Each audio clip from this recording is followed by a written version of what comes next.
Welcome, everybody, yet another episode of the Wrestling vs. the World podcast. Hopefully, you are enjoying your day. If not, well then, Sorry for the audio spike there, but I had to get the point across. Let's see how this one turns out. So, if you've seen my videos on YouTube in the past, or maybe even on posts possibly on social media, it's no secret that I'm not a fan of SHEAMUS, the Great White Celtic Warrior, it's a shameful thing lobster guy, you know that one. Well, one of the things that really set me off to really not care about the guy to the point where I was just absolutely tired of him was his babyface slash main event run that he started having from 2011 to 2012. Why? Because of repetitive booking.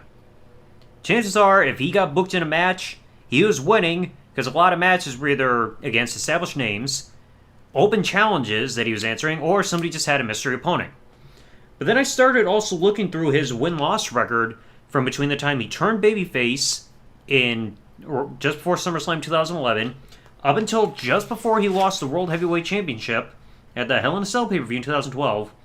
I found 21 televised losses.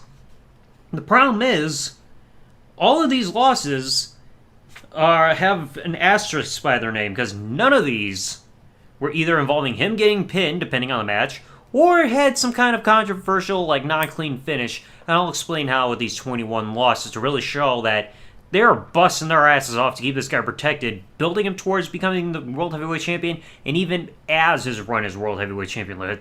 Good God. So let's go through them right now. First match, SummerSlam 2011, the first pay-per-view match he had as a babyface, went up against Mark Henry. He lost via countout after Mark Henry blasted him through the barricade area and then got back in the ring, so Sheamus lost via countout. Kind of a weird way there. Match number 2, this is kind of technically a loss-ish, depending on how you look at it. The October 10, 2011 edition of Raw, his match against John Cena went to no contest because that was Raw where there was a big walkout aftermath that happened when everybody's looking at Triple H saying they had a vote of no confidence. Vince McMahon came out, called off the match, so technically there was no winner, but yeah, I thought I'd mention that. 4 days later, on the October 14, 2011 edition of SmackDown, in a match against Alberto Del Rio, Christian interfered in the match to cost Sheamus the match after Ricardo Rodriguez was distracting the referee. So you had interference there, causing the loss. 3 days later on Raw, October 17, 2011, he had a tag team match with Randy Orton and John Morrison against Mark Henry, Christian, Cody Rhodes. John Morrison took the pin. Then again, this was around the time that John Morrison was really on iffy terms with the company because of WrestleMania. But still, Sheamus lost the match, but it was not him taking the pin. On the November 4th, 2011 edition of SmackDown, he had a one-on-one match against Wade Barrett. He got rolled up after being distracted by Christian. So a distraction leading to a roll-up. The 6th one, he was part of Team Orton versus Team Barrett.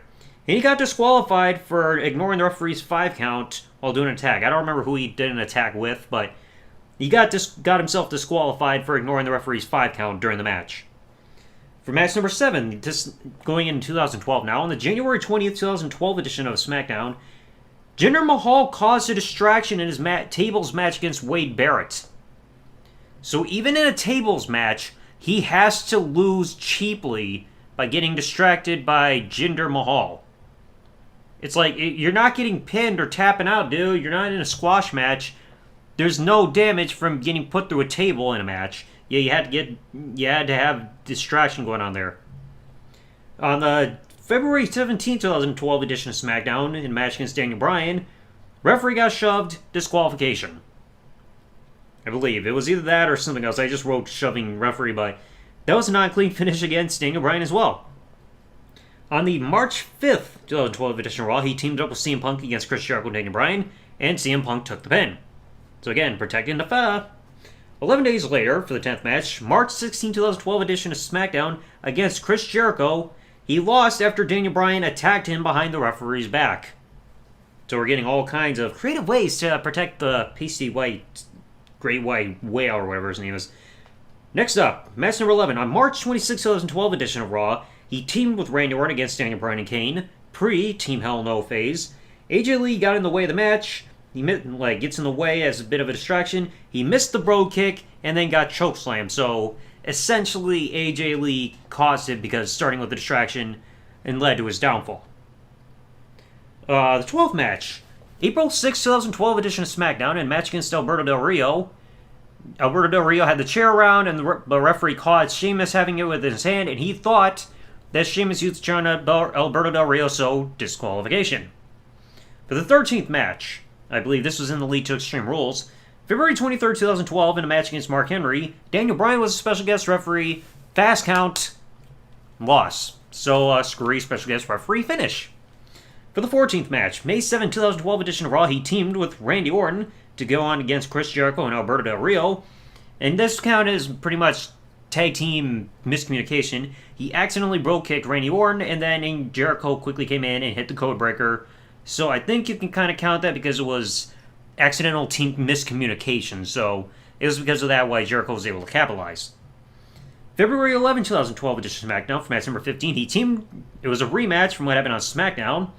Ended in a no contest due to a big brawl happening with Sheamus and Randy versus Chris Jericho and Del Rio. But that was not the last match, as the 16th match happened a bit later that night. 1-on-1 against Jericho. Alberto Del Rio threw Chris Jericho into the steel steps in order to get Sheamus disqualified. So now we're doing a whole thing about getting somebody else intentionally disqualified through interference in a heel way. Next up, 17th out of 21. We're almost there, folks. May 21st, 2012 edition of Raw, he teamed with John Cena, go against Dolph Ziggler, Jack Swagger, and Tensai in a lumberjack match. Match ended in no contest due to a brawl going on outside of the ring. So even that tag match, like, I don't get why they would do that. I mean, there was nobody really to protect there. I mean, who's going to protect Tensai? I mean, we would see where he would end up. 18th match, the June 15th, 2012 edition of SmackDown, he teamed with CM Punk to go against Daniel Bryan and Dolph Ziggler, an unlikely tag team in a way. Figueroa caused a distraction, and Dolph got the roll-up on Sheamus with the tights. So we got cheating with the roll-up and distraction. Next up, all the way down later on in the year, October 3rd, 2012, main event match against CM Punk. He got hit and got rammed into an exposed turnbuckle and also pinned with the tights. So another pin with the tights, but this time they also used the exposed turnbuckle as a cheating mechanism. Now this one, boy. The October 5th, 2012 edition of SmackDown, 2 days later against The Miz, Big Show interfered and attacked The Miz, causing a disqualification victory for The Miz there. Why would you want to protect The Miz? Okay. And then finally the last one. 17 days later, October 22nd, 2012 Raw, in a lumberjack match against CM Punk, Big Show got involved, chokeslam, CM Punk got the win. So you look at all that, that's every televised loss/no contest ruling between the time he turned babyface before SummerSlam 2011 up until the last loss he had before cleanly losing the World Heavyweight Championship at Hell in a Cell 2012 to the Big Show.